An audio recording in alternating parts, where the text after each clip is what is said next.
Bienvenue dans les Légions du Bon Larron, le podcast où nous cherchons la lumière ensemble jusque sur la croix. Aujourd'hui, nous allons parler transhumanisme, ésotérisme et occultisme, tentation de la divinisation sans Dieu. Il est une théorie qui circule, séduisante par sa simplicité, brillante dans son apparente profondeur. On la retrouve sous diverses formes, dans les spiritualités orientales, hindouisme particulièrement, les mouvements New Age, les variantes modernes de la gnose. Mais ici, elle s'incarne dans un livre étonnant, God's Debris, écrit par Scott Adams. Cette théorie pourrait se résumer ainsi. Avant le Big Bang, Dieu était tout, absolument tout, sans autre, sans limite, sans différence. Mais dans cette unité parfaite, il n'y avait rien à expérimenter. Pas d'amour possible sans altérité, pas de beauté sans contraste, pas de connaissance sans ignorance. Alors Dieu, pour vivre quelque chose, aurait choisi de se fragmenter. Le Big Bang serait une explosion de Dieu lui-même, un éclatement divin volontaire. Dans la matière, l'espace, le temps, la conscience. Et depuis lors, chaque chose, toi, moi, les étoiles, serait une partie inconsciente de Dieu, cherchant, à travers l'existence, la souffrance et la joie, à redevenir un. C'est une belle histoire. Mais c'est une gnose. Ce récit repose sur une idée fausse de Dieu. Un Dieu incomplet, qui aurait besoin de devenir autre pour être lui-même. Un Dieu immanent, confondu avec sa création. Un Dieu en quête de soi, non source éternelle d'amour. Or, l'Église enseigne. Dieu est celui qui est. Exode 3, verset 14. En lui, il n'y a ni changement, ni ombre de variation. Jacques 1, verset 17. Il est plénitude d'être, de sagesse, de félicité. Il n'a pas besoin de se disperser pour aimer. Ce genre de théorie rejoint ce que certains appellent aujourd'hui le panthéisme, ou à la limite le panenthéisme. Dieu est le tout, ou en tout, ou dissous dans tout. Mais ce n'est pas du tout la foi chrétienne. Dieu n'est pas le monde, il est au-delà du monde, et pourtant présent à chacun. Comme le dit le catéchisme de l'Église, Dieu est infiniment au-dessus de tout ce que nous pouvons concevoir, mais il est aussi tout proche de ses créatures. Catéchisme de l'Église catholique 300. Un auditeur attentif pourrait alors poser une question, somme toute pertinente. Mais Jésus n'est-il pas justement Dieu, fait homme ? Ne s'est-il pas lui aussi limité, incarné, fragmenté ? C'est une question légitime. Mais voici la réponse de la foi. Le Christ ne s'est pas dispersé. Il ne s'est pas perdu dans les êtres ou les atomes. Il ne s'est pas oublié dans la matière. Le Fils éternel s'est incarné une seule fois, en une seule personne, et cette incarnation n'est pas une perte de sa divinité, mais un abaissement volontaire pour nous élever. Ce n'est pas une chute dans l'oubli, mais un don d'amour dans la lumière. Comme l'écrit saint Paul, le Christ Jésus, étant de condition divine, ne retient pas jalousement le rang qu'il égalait à Dieu, mais il s'est anéanti lui-même, prenant condition d'esclave et devenant semblable aux hommes. Philippiens 2, versets 6 à 7. Ce que la théorie de God's Debris propose comme un éclatement cosmique, le christianisme le désigne comme une visitation personnelle. Non pas Dieu oublié, mais Dieu venu. Et non pour ressentir quelque chose, mais pour nous sauver. Depuis les premiers temps, l'homme ne veut pas tant être sauvé qu'être son propre sauveur. Le fruit défendu du jardin n'était pas un aliment interdit, mais une prétention. Vous serez comme des dieux, disait le serpent, en Genèse 3, verset 5. La même tentation revient, sous 1000 formes, sous 1000 noms, dans chaque époque. La gnose, la magie, l'ésotérisme, le transhumanisme.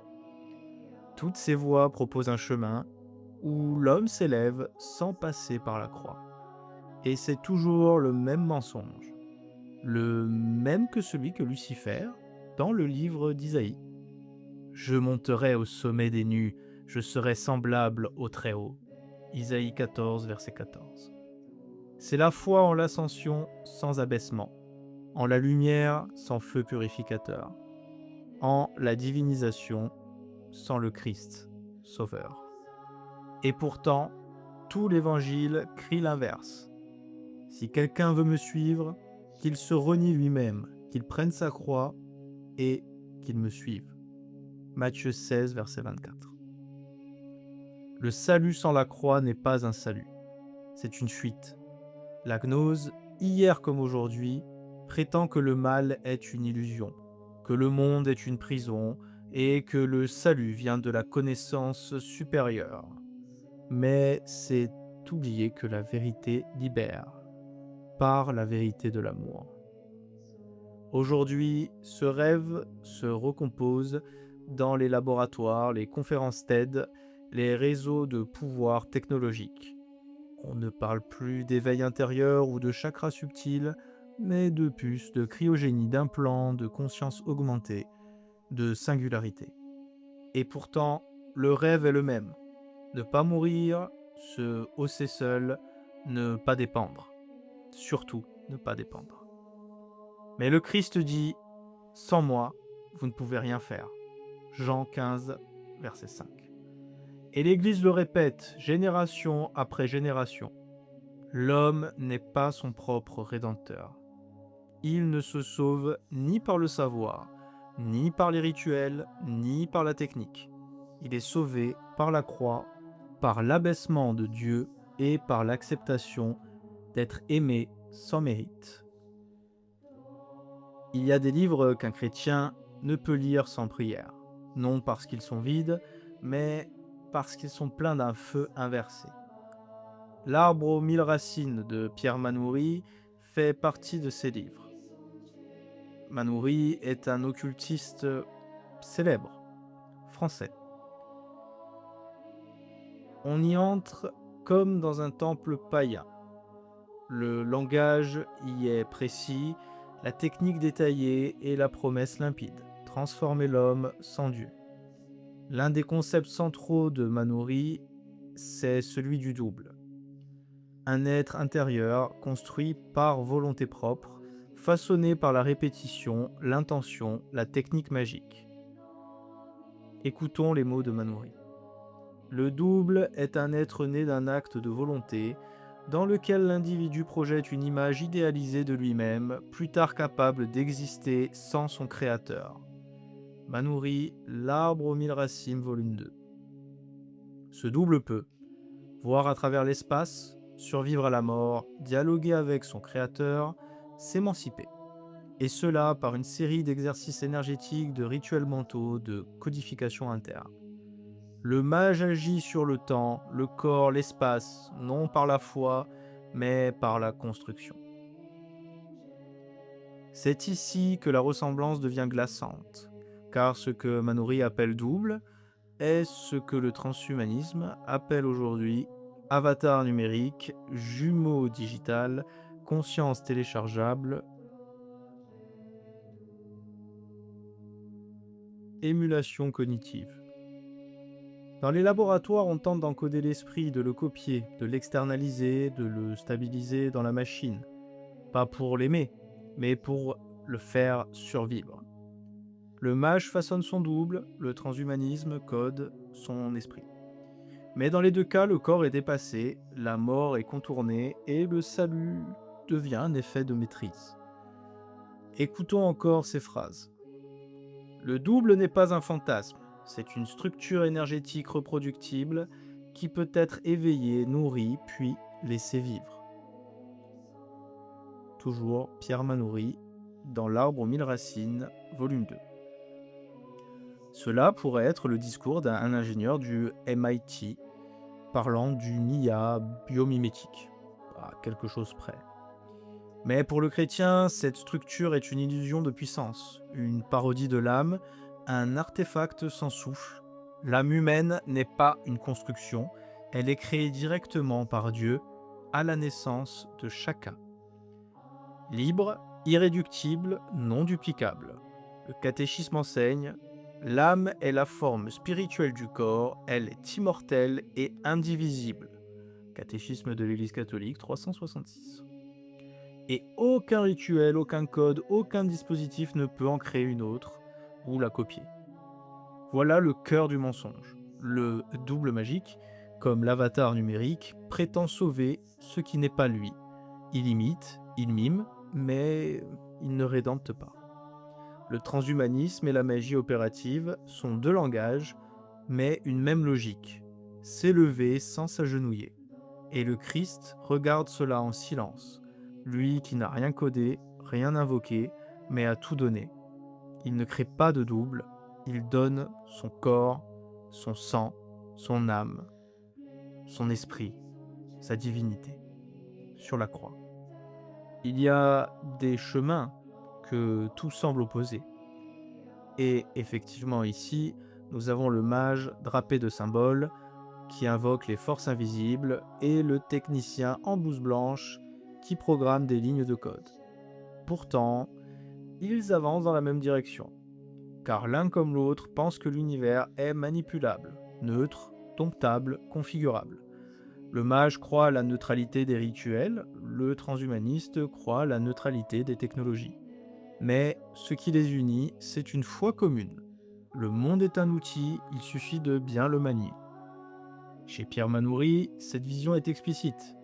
Il l'affirme: la technique du double est indépendante des dogmes, elle est efficace et non selon la volonté. Toujours L'Arbre aux 1000 racines, volume 2. Et encore dans le même livre, ce que vous nommez réel n'est qu'un consensus sensoriel, le mage agit en dehors. Ce que Manoury appelle volonté, le transhumanisme l'appellera intention, et l'occultiste opératif puissance. Mais dans tous les cas, l'homme devient l'ajusteur de la réalité, et non son serviteur.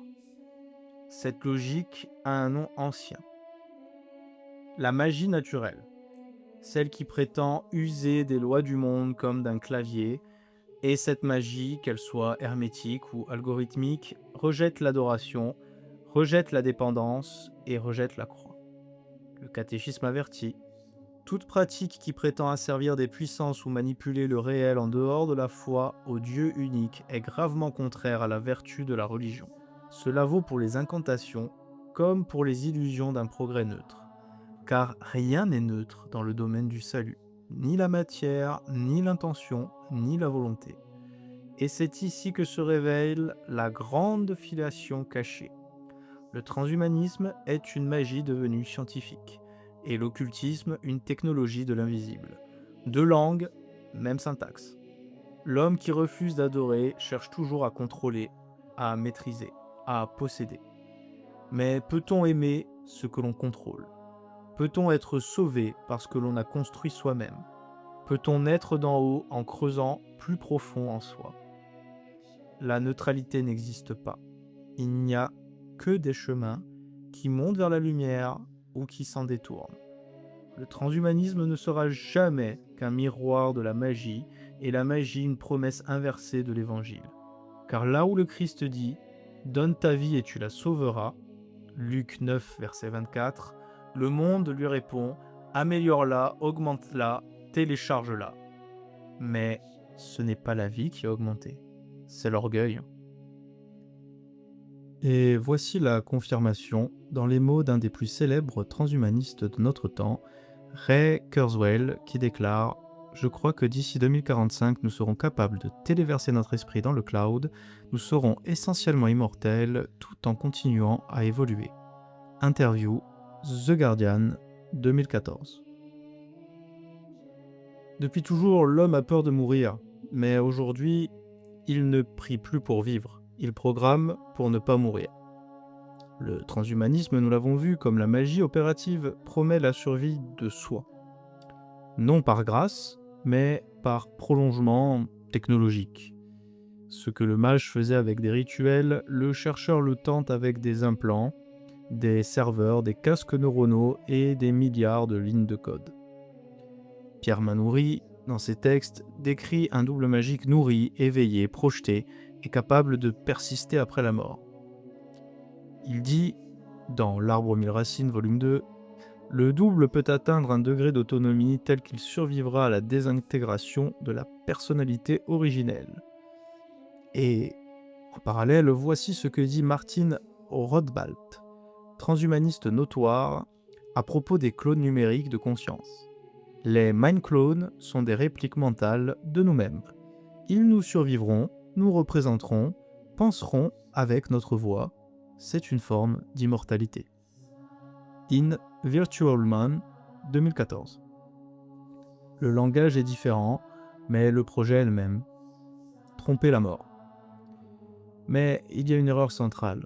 Ni Manoury, ni Rothblatt, ni Kurzweil, ni aucun codeur du futur, ni magicien ne peut faire de ce double un sujet vivant, un esprit, un jeu, une âme.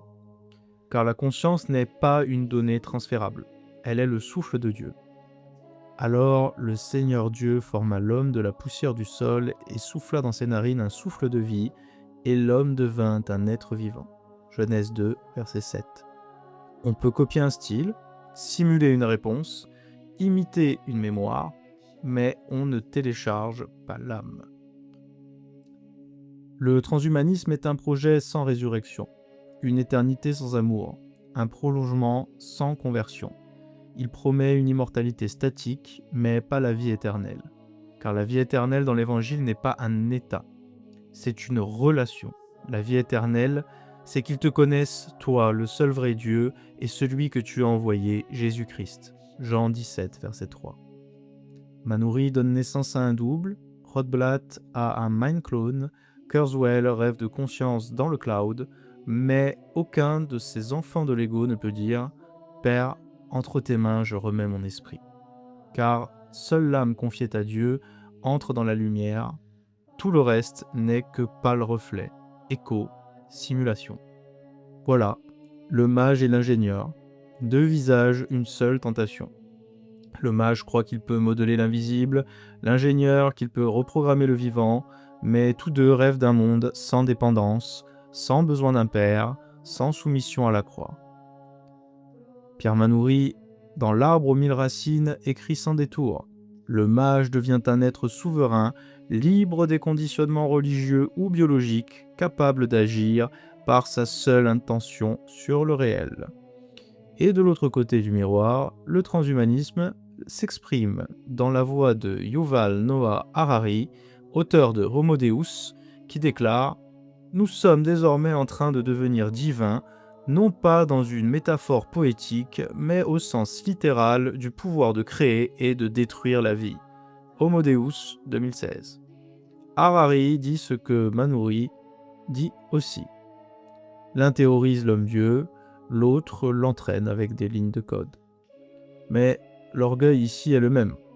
Le mage s'affranchit des dogmes, l'ingénieur s'affranchit des lois biologiques, et chacun proclame « Je suis celui qui décide ». Mais ce jeu, sans altérité, ce jeu sans l'autre, n'est pas liberté, c'est un isolement. Dans les deux cas, l'homme est son propre projet. Il ne reçoit plus, il ne naît plus, il s'édite, il se recompose, il se refabrique, mais dans cette autofabrication, il perd ce qu'il ne peut se donner, la filiation. Le chrétien, lui, ne se fabrique pas. Il reçoit la vie et naît d'en haut, non par reprogrammation, mais par adoption. Vous avez reçu un esprit d'adoption filiale par lequel nous crions « Abba, Père » Romains 8, verset 15. C'est dans ce mystère d'amour qu'il n'y a ni domination, ni projet, mais une réception. L'orgueil veut devenir Dieu. Le Christ, lui, se dépouille. Il s'est anéanti lui-même. Philippiens 2, verset 7. C'est la voie opposée, la voie étroite, mais la seule qui mène à la vraie vie. Il y aura toujours deux humanités. L'une qui se construit contre la mort, l'autre qui se livre au mystère de la résurrection. Pierre Manoury a bâti une anthropologie magique où l'homme se dédouble, se renforce, se sauve. Le transhumanisme propose une anthropologie numérique, où l'homme s'augmente, se dématérialise, se prolonge. Mais le Christ, lui, propose une voie radicalement différente, le dépouillement. Le Christ Jésus, étant de condition divine, ne retient pas jalousement le rang qui l'égalait à Dieu, mais il s'anéantit lui-même, prenant condition d'esclave. Philippiens 2, 6, verset 7. Il ne s'est pas téléchargé, il ne s'est pas projeté, il s'est donné. Et c'est cette offrande qui devient puissance. C'est dans la faiblesse que ma puissance se déploie. 2 Corinthiens 12, verset 9. Car l'homme nouveau ne naît pas de la volonté technologique mais de la grâce. L'homo Christi n'est pas un homme augmenté.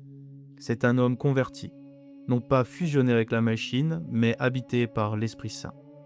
Le philosophe Francis Fukuyama, pourtant athée, a reconnu le danger du transhumanisme.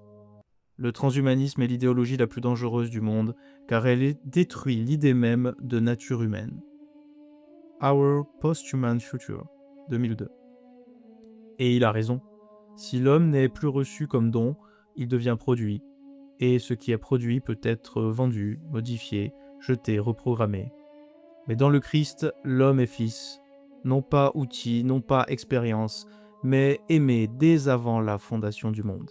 Éphésiens 1, verset 4. Voilà la vraie immortalité. Non celle qui dure, mais celle qui aime. Non celle qui s'impose, mais celle qui se donne. Et quand l'homme entend cela, il ne cherche plus à se prolonger, il cherche à se livrer. L'Homo Christi n'est pas un surhomme. C'est un cœur transpercé qui bat au rythme d'un autre. Ce n'est plus moi qui vis, c'est le Christ qui vit en moi. Galates 2, verset 20. C'était l'élogion du bon larron. Merci d'avoir traversé avec nous ce cycle sur la gnose technologique, la magie et le vrai salut, celui de Jésus le Christ, notre Sauveur. Puisse-t-il nous accorder de chercher la lumière, ensemble, jusque sur la croix.